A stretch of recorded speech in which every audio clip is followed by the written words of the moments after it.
Hello everyone, welcome to maths up to infinity. UP TET 2018 कर रहे थे हम, जो अपर प्राइमरी लेवल के लिए होता है वो क्वेश्चन पेपर डिस्कस कर रहे थे। कुछ क्वेश्चन ऑलरेडी डिस्कस कर लिए हैं और उसी को हम कंटिन्यू करेंगे। आज का हमारा फर्स्ट क्वेश्चन है, के का मान ज्ञात कीजिए जिसके लिए समीकरण x माइनस के वाई बराबर 2 और 3x प्लस 2y बराबर -5 का अद्वितीय हल हो। Find the value of k for which equation x minus k y is equal to 2, 3x plus 2y is equal to -5 has unique solution. तो unique solution के लिए पिछले पेपर जब हमने डिस्कस किए उसमें देखा था कि कब यूनिक सॉल्यूशन होता है, कब ये जो लाइंस हैं वो पैरेलल होंगी या फिर बिल्कुल कट नहीं करेंगी या फिर इनफाइनाइट सॉल्यूशन होगा। तो यहां a1 ओवर a2 करेंगे not equal to b1 over b2, क्योंकि जब यूनिक सॉल्यूशन होता है अद्वितीय हल के लिए यहां x का कोफिशिएंट a1, y का कोफिशिएंट b1 और ये होता है c1, ये a2, b2 और c2 हो जाएगा। और अद्वितीय हल के लिए a1 बटे a2 बराबर नहीं होता b1 बटे b2 के। तो देख लेते हैं यहाँ a1 कितना है, 1 बटे 3 बराबर नहीं है माइनस के बटे 2, क्योंकि ऑलरेडी दे दिया है अद्वितीय हल है तो बराबर नहीं होगा। आर पार गुणा करेंगे, ये बनेगा 2 बटे 3 बराबर नहीं है माइनस के, यहाँ ये 2 से मल्टीप्लाई की है और k की वैल्यू क्या आ जाएगी, बराबर नहीं है -2 बटे 3। तो यहां से ऑप्शन ए करेक्ट हो जाएगा। k अगर -2 बटे 3 के बराबर नहीं होगा तो ये जो दो इक्वेशंस हैं ये अद्वितीय हल देंगी। नेक्स्ट क्वेश्चन है, a किसी काम को 6 दिन में करता है, b उसी काम को 8 दिन में करता है, C उसी काम को पूरा करने में उतना समय लेता है जितना समय A और B मिलकर काम को पूरा करते हैं। B और C मिलकर उसी काम को कितने दिन में पूरा करेंगे? तो हम एक दिन का काम देख लेते हैं। A का एक दिन का काम कितना हो जाएगा, 1/6, क्योंकि 6 दिन में पूरा करता है तो इसका मतलब एक दिन में कितना करेगा, 1/6 भाग करेगा। बी का एक दिन का काम कितना होगा, वो 8 दिन में पूरा करता है तो एक दिन में 1/8 भाग करेगा। अब सी का एक दिन का काम कितना होगा, सी उतना काम करता है जितना ए और बी मिलकर काम करते हैं, तो 1/6 प्लस 1/8 हो जाएगा। यहां से ये हुआ हमारे पास 7/24। तो सी का एक दिन का काम है 7/24 भाग। तो यहां बी और सी का काम देखना है तो इन दोनों को जोड़ देंगे। एक दिन का काम आ रहा है ये, बी और सी का एक दिन का काम।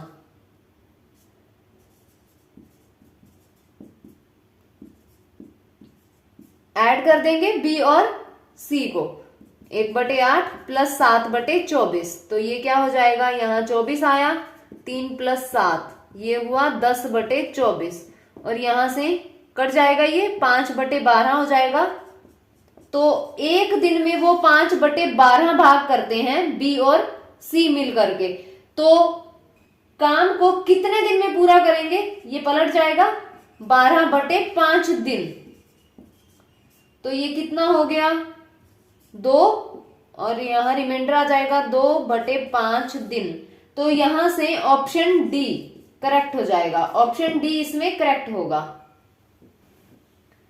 अगला क्वेश्चन है, एक परीक्षा में एक कक्षा के 30 छात्रों के द्वारा प्राप्त अंकों का माध्य 58.5 था। बाद में यह ज्ञात हुआ कि त्रुटिवश एक छात्र का प्राप्तांक 75 के स्थान पर 57 अंकित हो गया था। सही माध्य ज्ञात कीजिए। तो 30 छात्रों का माध्य क्या दिया है हमें, 58.5। तो अंकों का योग कितना हो जाएगा, गुणा कर देंगे, 30 गुणा 58.5 और जब यहाँ गुणा होगी तो ये आ जाएगा हमारे पास 1755। तो ये अंकों का योग हो गया। अब बाद में ज्ञात हुआ कि 75 के स्थान पर 57 लिख दिया गया है, तो यहां से 57 माइनस कर देंगे। 57 गलती से लिखा गया, लिखना कितना था, 75 लिखना था, तो 75 को ऐड कर देंगे। ये क्या बन जाएगा हमारे पास 1773 आ जाएगा। और हमें क्या निकालना है, माध्य निकालना है उन्हीं 30 छात्रों के अंकों का। तो 1773 बटे क्या हो जाएगा, 30 हो जाएगा। और जब हम यहाँ भाग करेंगे तो ये आ जाएगा 59.1, दशमलव में चाहिए, तो यहां से ऑप्शन बी करेक्ट होगा। ऑप्शन बी यहां करेक्ट हो जाएगा। अगला क्वेश्चन है, यदि बिंदुओं 3, 5, 6 y और -3, 4 का केंद्रक x y है तो x और y का मान बताना है। केंद्रक कैसे फाइंड आउट करते हैं, जो x के कोऑर्डिनेट हैं, ये जो x की वैल्यूज हैं हमारे पास, इनको जोड़ करके 3 से भाग दे दिया जाता है तो केंद्रक आ जाता है। तो यहां हमें दिया है कि केंद्रक ये है, जोड़ देंगे, क्या बनेगा 3 + 6 प्लस यहां -3, 3 से भाग करना है, बराबर कितना है x। तो यहां 3 + 6 - 3 बटे 3 बराबर x, ये कैंसल आउट हो जाएगा तो ये कट जाएगा, x की वैल्यू आ जाएगी हमारे पास 2। तो यहां से ऑप्शन बी और सी तो खत्म ही हो गया।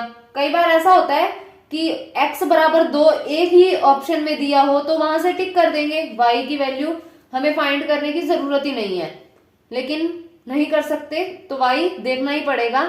क्या बनेगा यहां से y, यहां 5 है, यहाँ y है, यहाँ 4 है, 5 + y + 4 बटे 3, क्या मान आया हमारे पास y। तो यहां आर पार गुणा करनी पड़ेगी, ये बनेगा 9 + y बराबर 3y, 9 बराबर 3y - y हो जाएगा, 9 बराबर 2y और y का मान आ जाएगा 9 बटे 2। तो x आया हमारे पास 2, y आया 9 बटे 2। तो यहां से ऑप्शन ए करेक्ट होगा। ऑप्शन ए में दिया है x बराबर 2, y 9 बटे 2, तो ऑप्शन ए यहां करेक्ट हो जाएगा।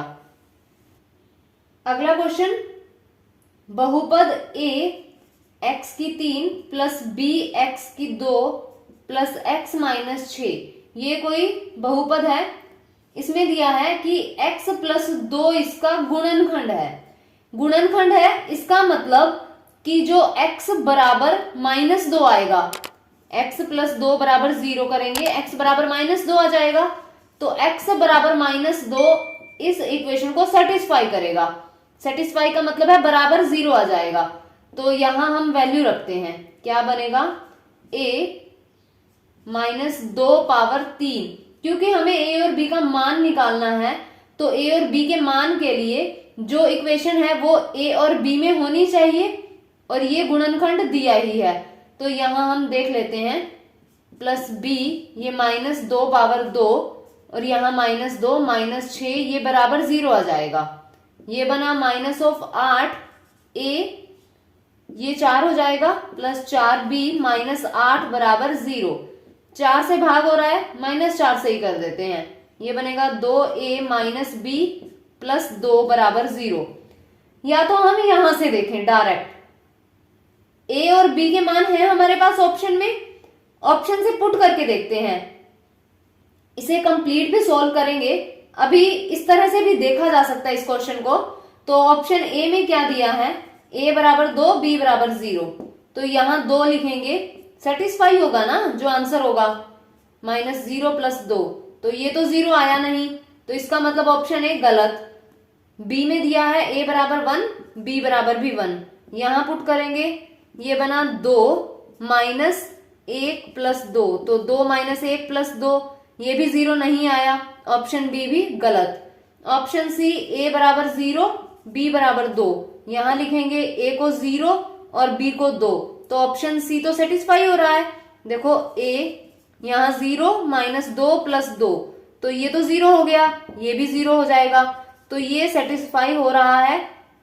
फोर्थ ऑप्शन भी देख लेते हैं, A7, यहां फोर्थ ऑप्शन भी देख लेते हैं कि A को हमने लिखना है 7 और B को 5। यहां क्या बनेगा, यहां 7 आ जाएगा, -5 + 2, तो ये तो 0 बनेगा नहीं, ऑप्शन डी भी गलत। तो ऑप्शन सी सेटिस्फाई कर रहा है, तो ऑप्शन सी यहां टिक हो जाएगा। ये तो है, हम इतना ही सॉल्व करें और ऑप्शन पे चले जाएं, डायरेक्ट ऑप्शन देखें तो कैसे सॉल्व करना है। अगर स्टेटमेंट को ही आगे फॉलो करना है तो उसके लिए क्या करना पड़ेगा वो भी देख लेते हैं। आगे स्टेटमेंट में दिया है, और जब बहुपद में x - 2 से भाग करते हैं तो शेषफल 4 आता है। तो इससे भाग करते हैं, बराबर 0 लिखेंगे, x बराबर 2 आएगा। तो x बराबर 2 जब यहां पुट करते हैं तो 4 शेषफल आएगा। तो इसका मतलब हमने 2011 का या फिर 16 के पेपर में डिस्कस किया है ऐसा क्वेश्चन कि जहां शेषफल बचता है, जब वैल्यू पुट करते हैं, अगर तो पूरा पूरा भाग होगा फिर तो बराबर 0 आ जाएगा, अदरवाइज बराबर शेषफल आ जाता है। तो यहां पुट करते हैं, क्या बनेगा, a और ये 2 power 3 plus b 2 power 2 plus 2 - 6 बराबर 0 नहीं आएगा, अब शेषफल आएगा 4। क्या बनेगा ये, 8a + 4b - 4 बराबर 4। तो ये 8a + 4 इस तरफ लाएंगे, -8 ही हो जाएगा, यहां ये b है, बराबर 0। ये भी 4 से भाग होगा, क्या बन जाएगा, 2a + b - 2 बराबर 0। अब ये इक्वेशन 1, ये इक्वेशन 2, इन दोनों को सॉल्व कर लेंगे। तो क्या बन जाएगा, 2a - b + 2 बराबर 0, 2a + b - 2 बराबर 0। जब हम जोड़ेंगे ये कट जाएगा, ये कट जाएगा, 4a बराबर 0 हुआ, तो a बराबर कितना आ जाएगा, 0 आ जाएगा। और ऑप्शन सी में ही सिर्फ a बराबर 0 दिया है, बाकी किसी भी ऑप्शन में नहीं है, तो ऑप्शन सी करेक्ट होगा। अभी b की भी वैल्यू अगर देखनी हो तो b की वैल्यू, a को यहां 0 लिखेंगे, -b + 2 बराबर 0, तो b की वैल्यू क्या आ जाएगी, 2 आ जाएगी। ऑप्शन सी करेक्ट होगा।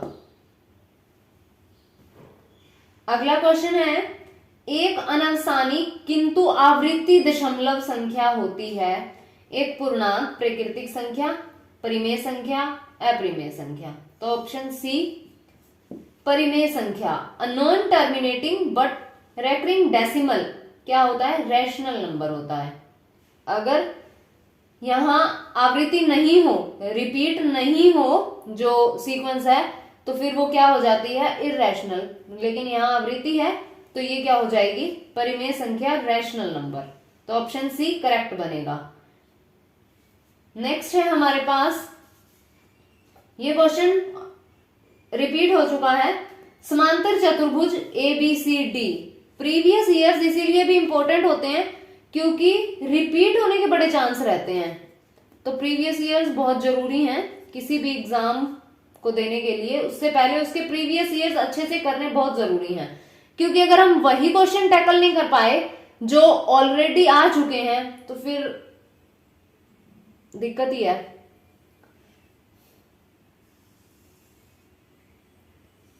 ये दिया है हमें, समांतर चतुर्भुज ABCD के विकर्ण है AC और ये BD, एक दूसरे को बिंदु O पर प्रतिच्छेद करते हैं। यदि DAC ये कोण दिया है 32 डिग्री, और AOB ये कोण दिया है हमें 70 डिग्री, तो DBC ये वाला कोण हमें बताना है।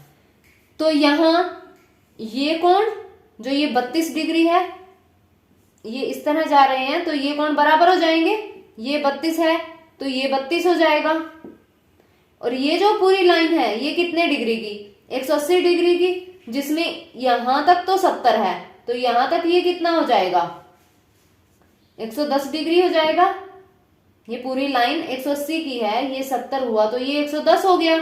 अब हमें ये ज्ञात करना है, तो ये ज्ञात करने के लिए ये त्रिभुज देखेंगे हम, ये यहाँ O है, ये त्रिभुज है, त्रिभुज के तीनों कोणों का जोड़ कितना होता है 180, तो 110 प्लस 32, यहाँ x लिख देते हैं, प्लस x बराबर 180, ये 32 है, तो x क्या आ जाएगा 180 माइनस 110 माइनस 32, तो x क्या आएगा यहाँ 38 डिग्री।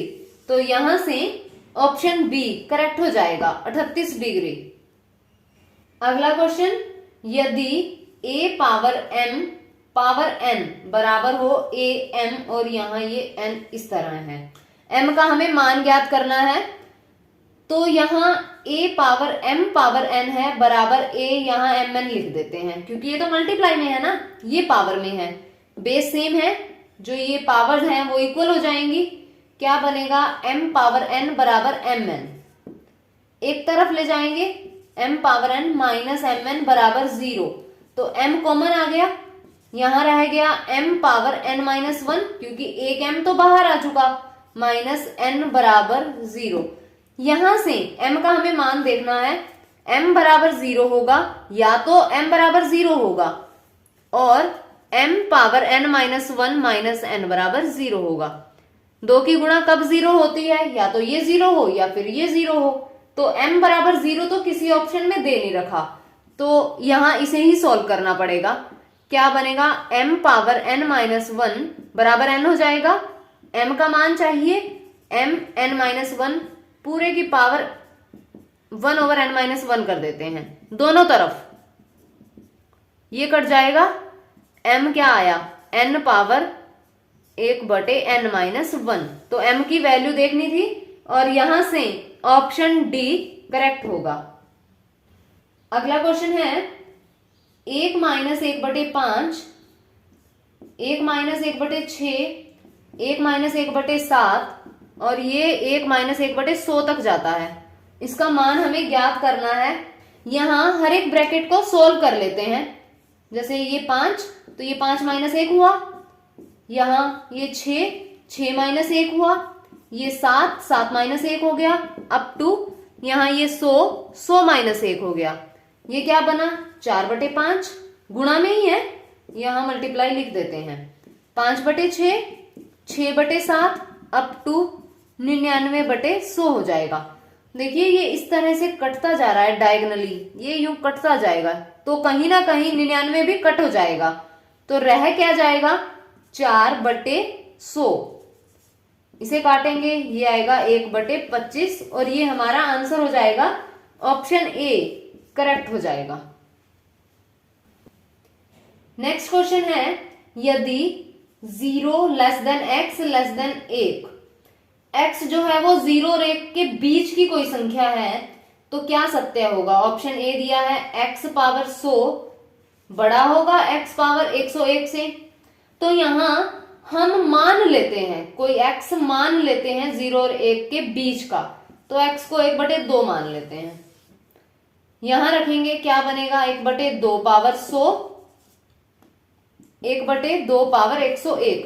अभी कोई निशान नहीं लगाएंगे बिल्कुल भी, क्योंकि ऑप्शन 1 और सी फर्स्ट एंड थर्ड के अंदर ये तो बड़ा है और यहां ऑप्शन थर्ड देख रहे हैं x पावर 100 छोटा है x पावर 101, तो यहां दोनों ऑप्शन सॉल्व हो जाएंगे, तो ये क्या बनेगा 1/2 की पावर 100 और 1/2 की पावर 101। यहां नीचे ये छोटा होगा ये बड़ा होगा, लेकिन 1 में लिखा गया है तो ये छोटा है, इसका मतलब ये पूरी संख्या क्या हो जाएगी बड़ी हो जाएगी और ये क्या हो जाएगी छोटी हो जाएगी, तो ये इस तरह का निशान आ जाएगा और यहां से ऑप्शन ए सेटिस्फाई हो जाएगा और ऑप्शन ए करेक्ट होगा। ऑप्शन सी गलत हो गया। बी और डी भी देख लेते हैं।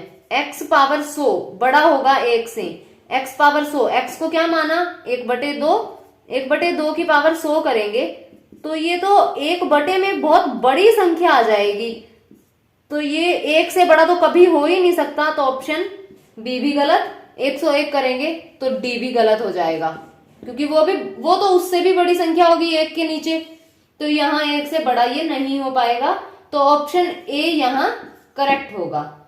तो आज की वीडियो में बस इतना ही। इसके जो बाकी क्वेश्चन रह गए हैं वो हम नेक्स्ट वीडियो में डिस्कस करेंगे। अगर वीडियो पसंद आए तो लाइक कीजिए, शेयर कीजिए और चैनल को सब्सक्राइब कीजिए। Press the bell icon to get the notifications.